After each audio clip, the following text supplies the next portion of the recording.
नमस्कार किसान साथियों, कैसे हैं आप। उम्मीद करता हूं बहुत ही बढ़िया होंगे। किसान साथियों, आपकी भी धनिया की फसल में फूल आने लगे हैं, फूल से फल बन रहे हैं। तो इस समय पर आपको अपनी धनिया की फसल का खास ध्यान रखना होता है, क्योंकि अक्सर फरवरी एवं मार्च के महीने में जब तापमान बढ़ने लगते हैं तो ऐसे में धनिया की फसल में माहू और मोइले का अटैक भारी संख्या में होने लगता है। कभी कभी माहू और मोइले का अटैक धनिया की फसल में इतना बढ़ जाता है कि हमारे किसान भाई उसको कंट्रोल भी नहीं कर पाते हैं, और कंट्रोल करने के लिए वे तरह तरह की दवाइयों का प्रयोग करते हैं, जिससे धनिया की फसल का जो फूल होता है वह भी खत्म हो जाता है, जिस कारण से हमारे किसान भाइयों को धनिया की फसल से शानदार उत्पादन नहीं मिल पाता है। किसान साथियों, आपको कौन सी दवा माहू और मोइले के अटैक को रोकने के लिए धनिया की फसल में इस्तेमाल करनी चाहिए एवं किस प्रकार से आप धनिया की फसल में माहू और मोइले के अटैक से बच सकते हैं, इसके बारे में पूरी जानकारी अच्छी तरीके से बताएंगे। उससे पहले हमारा आपसे बस एक छोटा सा निवेदन है, जिन किसान साथियों ने अभी तक हमारे चैनल को सब्सक्राइब नहीं किया हुआ है वह सभी चैनल को सब्सक्राइब कर लें, वीडियो को लाइक कर दें। लाइक ज़रूर कर लें किसान साथियों, क्योंकि इससे हमारा कॉन्फिडेंस बना रहता है। और इस वीडियो को ज़्यादा से ज़्यादा हमारे सभी किसान साथियों के साथ शेयर भी करें। किसान साथियों, धनिया की फसल में माहू और मोइले के अटैक को रोकने के लिए आपको क्या करना है।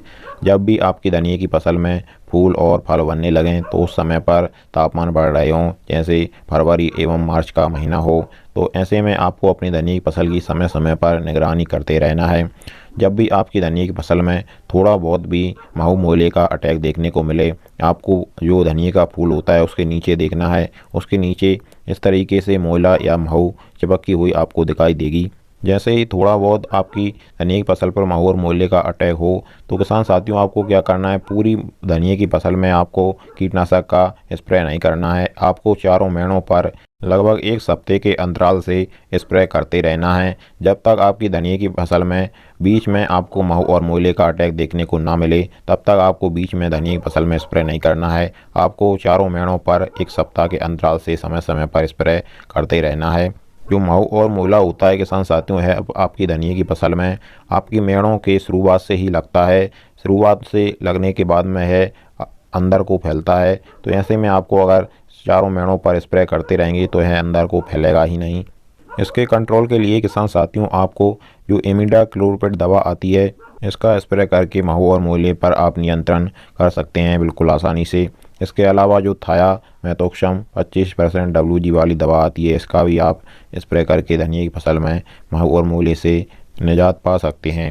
और भी किसान साथियों, बाज़ार में मार्केट में कई अच्छे टेक्निकलों वाली कई कंपनियों की अच्छी दवाएँ मिलती हैं। तो आपको जब भी दुकानदार से बात करके दवा लाना है तो बात यह कीजिएगा कि हमारी जो धनिया की फसल का फूल आ रहा है उस पर कोई असर नहीं होना चाहिए, और जो माहू और मोइला है उस पर भी पूरा नियंत्रण होना चाहिए। इस प्रकार की हमें दवा चाहिए। किसान साथियों, ध्यान रखिएगा, धनिया की फसल में माहू और मोइले को आपको समय रहते शुरुआत में ही नियंत्रण में कर लेना है। बाकी अगर यह ज़्यादा आपकी धनिया की फसल में फैल गया तो आपको इसका कंट्रोल करना ही मुश्किल हो जाएगा।